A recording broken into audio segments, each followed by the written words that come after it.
It means I've found new and exciting ways to ruin your life. Yes. Oh, good. Your lifelong ambition. So what now? Now I'm standing. You all happy? We're all standing up now. Bunch of jackasses standing in a circle. Guardians of the Galaxy is what Thor's movies could have been if Thor weren't stuck on Earth with Queen Jane approximately and the silly human squad. The way it's constructed, right down to the Republic serial pacing, remind me a lot of Star Crash, and Battle Beyond the Stars, and Space Raiders, and a lot of the other Star Wars ripoffs that were all the rage in the late 70s and early 80s. For me, that's a good thing. And if we were talking about any other film, this is where I'd say something non-committally condescending, like, your mileage may vary. But this film made $775 million before it even left the theater. Time was you had to be the third part of a blockbuster trilogy to rake in that much money. This thing was the number 3 highest grossing movie of its year, and the only one of the top 10 that isn't a sequel or a prequel. Or whatever the hell Maleficent is. It's kind of a remake, retake, reimagining, Resident Evil, whatever. We'll get there, one thing at a time. The pride of place Guardians holds in many people's hearts and minds is obvious, especially if you're a comic book fan who spends way too much time reading what other comic book fans have to say to each other on the internet. And I won't lie, I smiled, laughed, and nodded appreciatively through most of this flick. The jokes hit more than they miss, space looks gorgeous, with a minimum of lens flares, thank you very much.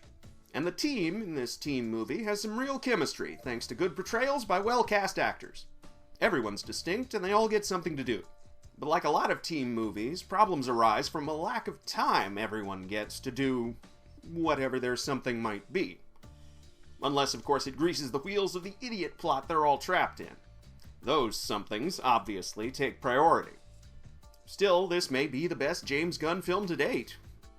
I'm not really sure. I'm gonna have to go watch Slither again one of these days. But every time I do, I think, well, I could just watch Night of the Creeps instead. Because James Gunn is to the late 70s and early 80s what Night of the Creeps was to the middle 50s.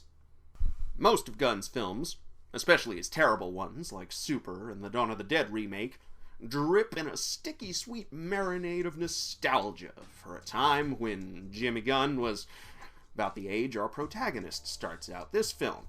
Because of this, his bad films still outnumber his good ones, but at least Guardians has come along to move the ratio a little bit closer to 1. And for once, I'm in the same boat as most of the rest of the world, not knowing jack about this source material going in. I'm only one man, whose childhood comic book outlet did not stock Guardians of the Galaxy. I saw no reason to buy their 2008 reboot, because by then I was boycotting Marvel for various Spider-Man and Civil War related reasons that you just might come to know here at some time in the future, assuming Captain America 3 is closer to its source than Captain America 2. But then again, why would we make that assumption? So I was prepared to judge this sucker from the same lofty perspective as the rest of the functionally illiterate out there. Until my ever so thoughtful evil self kidnapped a couple of actual Guardians of the Galaxy fans so they could answer some questions for me. If you could just bring him in, or can we get him on the thing? Ha! Nice try. But I won't produce them for you. Oh, come on, man. If you don't, the people are just gonna think I made them up for rhetorical purposes to cover my own lazy-ass research. That's your problem. Now keep digging. Your people.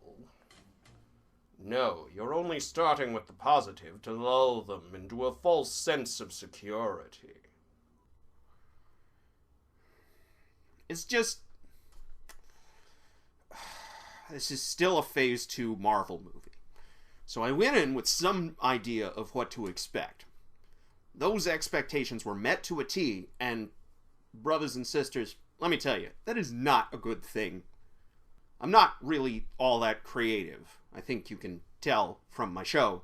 So if I can guess this thing's plot from just one look at the trailers, we're in trouble. A band of heroes who spend 75% of the runtime bickering about everything in the pettiest, most childish way possible. Check. Before uniting to fight off a one-note villain whose screen time obviously got cut to make room for more bickering. Check. A one-note villain who's after a magical MacGuffin vaguely similar to something I read about as a child? Check. Aided by characters who were once kick-ass villains in their own rights, and are now reduced to walk-on parts and hench chicks? Check. A fan base that gleefully let this flick get away with all that and more, because it's a perfect summer movie. A fun diversion, absent the adult baggage that apparently weighs so heavily on everyone's hearts. Check and mate. Game over, man. He is slaughtering children. Shut your lying mouth, Glenn Close. The only people who die on screen are adults, so who cares? Prick. Oh, yep. Found me out. Guilty. And what is it with all the gratuitous city destruction in these comic book movies? There's at least a 5-figure off-screen body count, and God knows how much property damage at the end of this flick. That's just inappropriately problematic for a post-9/11 world. I mean, really. Suicide bombers ramming starships into buildings. How much more on the nose and exploitative can you get? I thought superheroes were supposed to save everyone. I mean, we are all in the galaxy. A concept so obvious, even the protagonist of this film notices it at one point. But all these supposed guardians do is show up and make the situation even worse. Just like the expansionist foreign policy of the American empire we dare not call an empire. So you see, this movie's obviously a stalking horse for fascism. So much so that if you don't self-righteously crap on it every time it comes up in conversation, you're obviously a self-indulgent child trapped in an adult's body, infantilized by far too much popcorn entertainment. Nah, I'm just kidding. Had you going there for a second though, didn't I? Yeah, wouldn't it suck if I were one of those people? And if you are one of those people,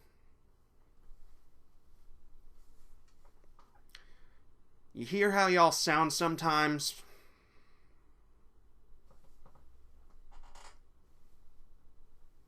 Think about it. Good. I can feel your anger. Oh, don't you dare quote Star Wars at me. Not now. Not in this review. Oh, I'm sorry. Were you reviewing a film or berating your audience for not liking Man of Steel as much as you did? Again.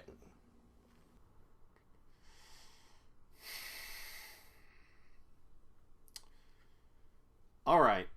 For the three of you who don't know, Guardians of the Galaxy primarily follows one Peter Quill, an Earthling abducted by space pirates as a child. On the night his mom died of cancer. And isn't it nice how cancer patients in movies always have time to impart some thematically important wisdom to their mewling spawn? Something that'll come up again at just the right time when the protagonist needs to rally and cinch the climax. A lot more soulful goodbyes than there are in real life, too. A lot less coughing up blood into oxygen masks. Oh, I'm sorry. Am I weighing down your fun diversion of a perfect summer movie with my adult baggage? Well, it's not like I chose to open it this way. I'd open it in space. Points for not using an annoying voiceover to dump some exposition in our laps, though. That was Green Lantern's problem. Having rolled Snake Eyes in the game of life, Quill becomes a space pirate and does the best he can with what he has. Since this is a mass-market American film released in 2014, his best amounts to affecting a passive-aggressive distance from an entire universe of sprawling sci-fi loveliness that would have made any kid from any previous decade crap their pants in awe and wonder. Even as he participates in all of it 110%. If he'd stayed on Earth, he could have gotten a job reviewing these movies for the internet. Oh, snap. Quill's Arrested Development grated on me from the moment he opened his mouth.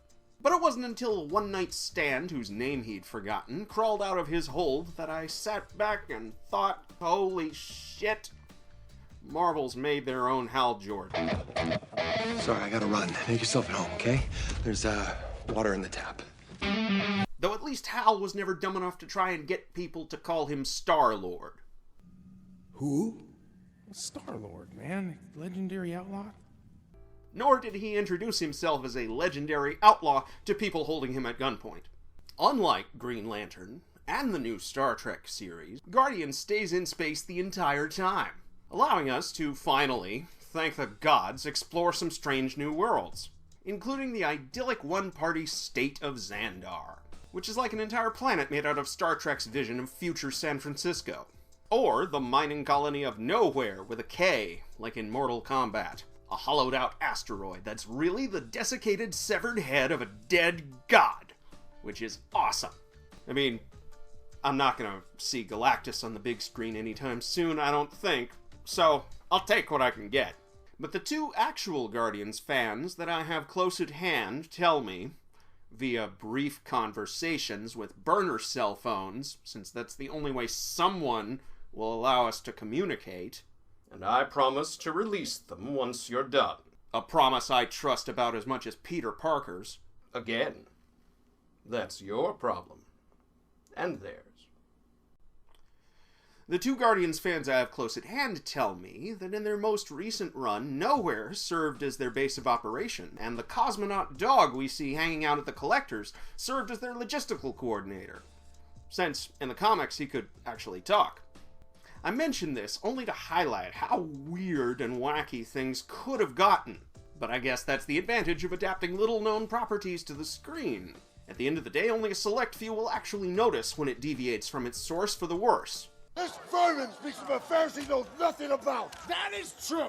Or, if not actively worse, then at least the most boringly conventional. He has no respect. That is also true. And I wouldn't mind that, except these days conventions are so boring that the burning question preceding this film into theaters was, and it's so retroactively stupid I can barely give it voice, but seriously, the burning question that absorbed my professional colleagues was, can the audience accept? Are they prepared to accept a Disney film that prominently features a talking animal? Such a question begged to be asked, especially now, 100 years after Disney has made itself into an international mega-conglomerate on the backs of talking animal movies. Thank God, armies of professional writers finally dared to give it voice. Anyway, as a space pirate, they call themselves Ravagers, which is a cooler name than Space Pirates, but it's not nearly as cool as Starjammers. Mr. Quill's number one concern is the almighty unit of galactic currency, meaning he's theoretically all that much more relatable to the audience of virulent careerist yuppies who still pay to see movies in theaters. And like yuppies everywhere, he asks no question about the hideous jobs he's paid to do until it's far too late, and the local big bad has already set assassins after the magical MacGuffin he was contracted to dig out of some space ruins. A battle with one such assassin, and the bounty hunters, his fellow Ravagers set on his trail when he fails to split his take, lands Quill in space prison with the rest of his future team, with whom he concocts the inevitable breakout so they can have the inevitable 2 acts of bickering before the inevitable coming together. Cease your yammering and relieve us from this irksome confinement. Yeah, I'll have to agree with the walking thesaurus on that one. The extraordinarily renditioned tell me this movie nerfed the hell out of assassin/badass Gamora, truncating about 5 years worth of character development into this one scene. A scene stolen by Drax the Destroyer, the way he steals pretty much every scene. To my untrained eye, it looks like all the non-human characters went through a similar reduction process. Everyone gets to monologue their motivations to Quill at least once throughout the course of the film. All these characters are, naturally, much more interesting than Starfucker, but if they'd all gotten pre-credit introductory sequences, this movie would have cost $220 million instead of $175, and they might have actually had to credit Josh Brolin for his role as Thanos. So even with all of Disney's coffers at their backs, Marvel's still trying to do space opera on the cheap, shafting some of its best characters. All in the name of making this supposedly way out there sci-fi stuff more relatable to an audience that would rather complain about comic books than read them. So after a quite nice prison break, our newly formed eponymous super team face off against the local megalomaniacal space tyrant Ronan. With an A, not an I, since he's not Japanese, he's Kree. one of several alien races that has invaded Marvel's Earth in the past, and that you can expect to invade their movie Earth in the not-too-distant future. Especially since their historical rivals, the Skrulls, are owned by a rival movie studio. Apparently part of the package deal you get when you buy the rights to the Fantastic Four. As megalomaniacal space tyrants go, Ronan's at least an upgrade from Malekith, the barely appearing in Thor 2. But when ultimate power is literally in the palm of his hand, and Ronan stands poised to destroy the entire planet of Xandar with a touch, these sly dogs, and one raccoon, What's a raccoon? still manage to catch him monologuing, and save the day through, again, I shit you not, the power of friendship and teamwork. Though more than likely they save the day thanks to Peter Quill's non-human heritage, which this movie teases us with all of 3 times before kicking that can proudly down the road into its already greenlit sequel. Oh, but this movie features a talking raccoon that gets all the best lines. Ain't that something? It is, actually. So yes, Rocket and his walking tree of a hetero life mate are the most interesting members of this Star-Lord proclaimed team of losers. And yes, he is named after the Beatles song, just in case you were wondering. So why isn't he headlining instead of Space Yuppie over here? No, don't answer that. I can already hear the producer logic talking at me. They had no choice, and you know it. The audience needs a protagonist as bland and douchey as possible. The better to ease the projection process. Ooh, careful, man. Your contempt is showing. Indeed. That's your job. I know this is coming off pretty strident, but take heart. All that stuff I said back in the beginning, still true. This is still better than Thor 2. Christ, it's better than Thor 1. As modern space operas go, I still prefer John Carter, but hey, I get it. That ship sailed years ago and then crashed face first into an iceberg. I'm not saying it's not a close race.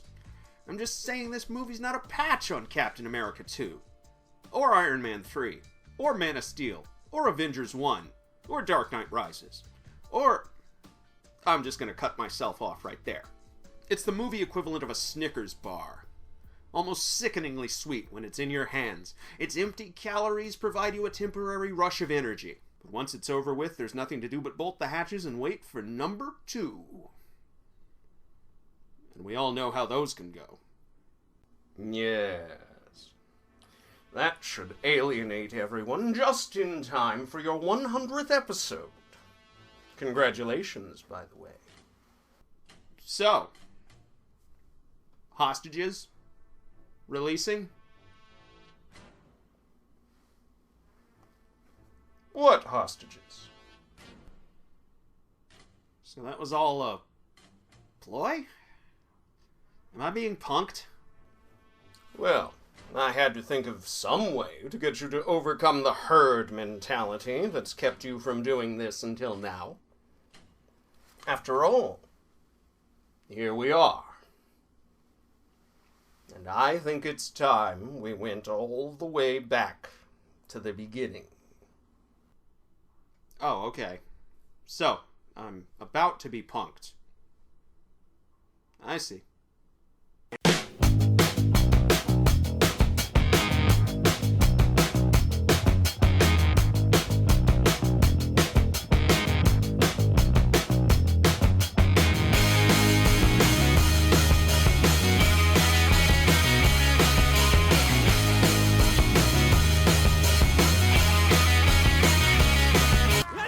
Something clear. This one here's our booty. You want to get to him, you go through us. Or, more accurately, we go through you.